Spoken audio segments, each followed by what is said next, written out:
여러분 안녕하세요. 용전맨입니다. 올해도 벌써 3월이 다 지나가고 벚꽃이 피었습니다. 따뜻한 봄 즐겁게 보내고 계신가요? 저는 최근 여러가지 고민들을 하면서 스스로를 돌아보고 생각을 정리하는 시간을 보내고 있습니다. 그래서 영상 업로드가 많이 늦어졌습니다.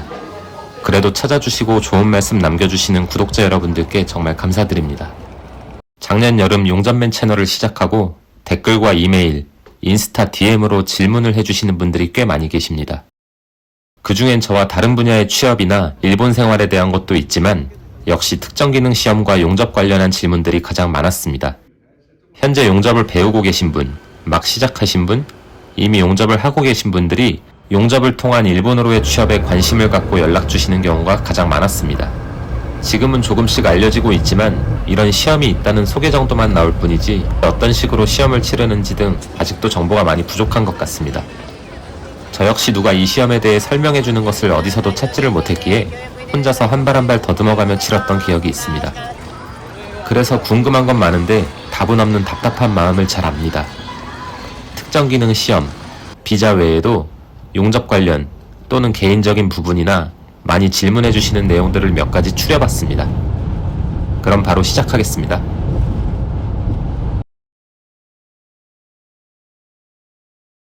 저는 두 가지 분야의 시험을 봤습니다. 일본에 오기 전 제조업 분야로 합격을 해두었는데 회사의 등록 업종이 건설업이라서 건설업 분야로 시험을 한 번 더 봤습니다. 처음 봤던 시험은 현재 16개 분야지만 당시 12개 분야 중 제조업 분야, 기계금속 가공 구분, 용접 과목을 선택해서 봤습니다.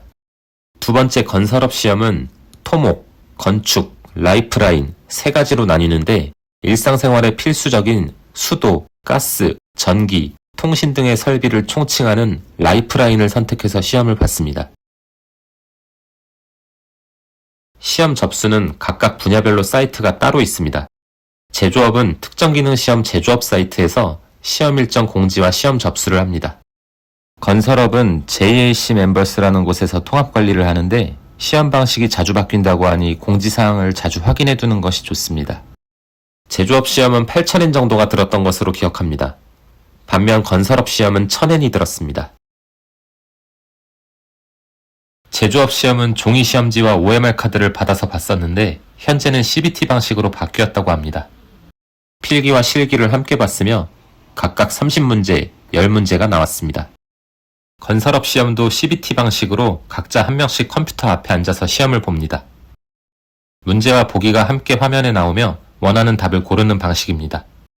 문제와 문제 사이를 자유롭게 왔다 갔다 할 수 있고 얼마든지 답을 고칠 수 있습니다.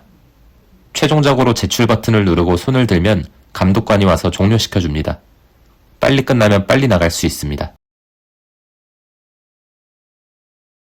대체로 한국의 용접기능사 시험과 비슷한데 그에 비해 약간 낮은 난이도라고 느꼈습니다.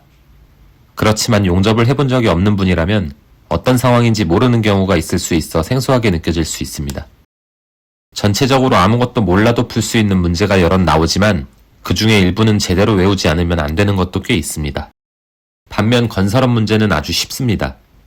모든 문제를 아주 천천히 풀고 한 문제 한 문제 확인까지 하는데 각각 10분씩 걸렸습니다. 제가 잘한 게 아니라 그만큼 쉽습니다. 자신감을 갖고 하시면 충분히 가능하다는 말씀을 드립니다. 두 시험 모두 난이도 자체는 어렵지 않지만 전문 용어들을 일본어로 외워야 하기 때문에 해당 단어들을 외워두는 것이 중요합니다. 제조업 시험은 특정 기능 시험이라는 이름의 책이 없어서 기능 실습생용 용접책을 구매해서 공부했습니다. 내용은 같기 때문에 기능 실습생용 책으로도 충분하다고 생각합니다. 용접에 대한 내용들과 안전, 산업 전반에 관한 내용들이 나옵니다. 온라인 샘플 문제를 인쇄해서 함께 공부했습니다. 건설업 시험은 따로 책이 없어서 건설업 사이트에 올라와 있는 110페이지짜리 요약본과 샘플 문제를 보며 준비했습니다. 요약본이라고는 하나 그 안에 모든 내용이 나와 있으며 시험을 준비하기엔 역시 부족함 없다고 생각합니다. 특정 기능 시험에 합격한다고 바로 비자를 받는 것은 아닙니다. 비자는 회사에서 내주는 것이며 특정 기능 시험에 합격하면 말 그대로 시험에 합격한 것뿐이고 구직을 하고 비자를 받는 것은 별개입니다. 영상 준비하면서 구인 공고를 좀 찾아봤는데 보시는 것처럼 용접 관련 구인은 아주 많습니다. 다만 특정 기능 비자를 내주는 곳이 잘 보이지 않습니다. 특정 기능 비자를 내주는 곳은 그 문구를 꼭 써놓는데 살펴봐도 역시 아직까진 잘 보이지가 않습니다. 그렇지만 실제로 외국인 인력을 필요로 하는 것은 아주 많기 때문에 찾으면 반드시 나오리라 생각합니다. 인디드와 구글에서 일본어로 외국인 구인 등을 검색하며 특정 기능 비자를 내주는 회사를 찾았습니다. 헬로워크에서 상담도 받았는데 특정 기능 비자를 내주는 모집 공고가 없어서 인터넷으로 주로 찾았습니다.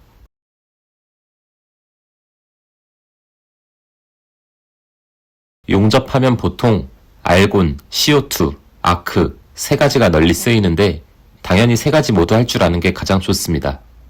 하지만 새로 용접을 막 배우시는 분들이 주로 배우는 건 대부분이 알곤 용접이라고 생각합니다. 실제로 가장 많이 쓰이기도 하고 배관도 대부분 알곤 용접을 많이 사용하기 때문입니다. 기본적으로 알곤 용접을 배우고 익히시되 나머지 두 가지도 기회가 되면 조금씩이라도 다룰 수 있도록 준비해 두시면 더 많은 기회가 있을 것이라고 생각합니다. 이 질문은 용접을 배우려고 막 결정을 하신 분들과 학원이나 교육원에서 용접을 배우고 계신 분들에게 많이 받았던 질문입니다. 아직 용접 관련해서 실제 일을 해본 경험이 없기 때문에 막연한 궁금증을 갖고 질문해 주시는 것이라 생각합니다. 현재 용접을 배우고 있거나 교육 과정이 막 끝나서 어떻게 준비를 해야 하는지 고민이라 질문해 주시는 분들께 항상 드리는 말씀은 한국이든 일본이든 다른 것 안 하고 말 그대로 용접만 하는 포지션이 있습니다. 다만 용접만 하는 단계까지 한 번에 가기란 쉽지 않습니다. 용접 외에도 이것저것 많은 업무들을 하고 경험하며 용접 실력도 쌓고 그러다 용접만 하는 단계로 가시는 것이라 생각합니다. 용접 외의 업무는 정말 많이 있습니다. 절단부터 사상, 볼팅, 홀 뚫기, 탭 내기, 페인트 칠, 산 처리, 아시바 등등 일을 하다 보면 수많은 업무들이 있습니다. 지금 용접사로 활약하고 계신 분들 모두 여러 업무를 배우며 경험을 쌓고 그 과정을 다 거쳐왔을 것입니다. 나는 용접 배우려고 왔는데 왜 이런 걸 시키지? 라고 생각지 마시고 폭넓게 경험하시면 좋겠습니다. 반드시 언젠가 한 번은 하게 될 일들이며 그때가 됐을 때 한 번 해본 것과 한 번도 안 해본 것은 분명 차이가 있습니다. 자신감은 경험에서 나온다고 생각합니다. 여러 가지를 폭넓게 경험해 두시면 반드시 큰 도움이 될 것입니다. 중간중간 하다 안 하다 한 적이 많은데 모두 합치면 8, 9년 정도 되는 것 같습니다. 식품회사에 들어가는 설비 라인을 제작하고 설치하는 작업을 주로 했습니다. 대부분 배관사나 제관사분들과 함께 탱크나 스테이지, 핸드레일, 대차, 배관 등을 만들고 용접하는 일을 했습니다. 용접사들이 많이 가는 나라로 워낙 유명하니까 단순히 궁금해서 검색을 해본 적은 있지만 용접은 둘째치고 그 두 나라에서 살고 싶다는 생각을 해본 적이 없습니다. 제가 살고 싶은 나라는 일본이었고 용접이 아닌 다른 직업이었더라도 일본에 왔을 겁니다. 우선 초등학교 입학 전부터 일본을 오가면서 자연스레 영향을 받았습니다. 워낙 여행을 좋아하고 관광과를 나온 만큼 외국 사는 것에 관심을 많이 갖고 있었습니다. 여러 곳을 많이 다녀본 후 30대 이후엔 나와 가장 잘 맞는 곳에서 살고 싶다는 생각을 해왔고 그게 일본이었습니다. 이상으로 많이 질문받았던 내용들을 정리해봤습니다. 용접으로 일본에 오려고 하시는 분들이 많이 계십니다. 앞으로 일본에서 쭉 지내기 위해 용접을 배우고 준비 중이실 겁니다. 1, 2년, 2, 3년 준비하는 기간이 길게 느껴지고 하루빨리 일본에 가고 싶다는 마음이 들 거라고 생각합니다. 그렇지만 조급해하지 마시고 지금 할 수 있는 것들을 하나씩 해나가며 의미 있는 시간을 보낸다면 분명 좋은 기회가 있을 거라 생각합니다. 특정 기능 비자를 통해 일본에 오시려는 분들과 특히 용접 관련 직종으로 오시려는 분들께 이번 영상이 작은 도움이나마 됐으면 좋겠습니다. 언젠가 현장이든 어디서든 마주칠 날을 기다리며 응원하고 있겠습니다. 감사합니다. 용접맨이었습니다.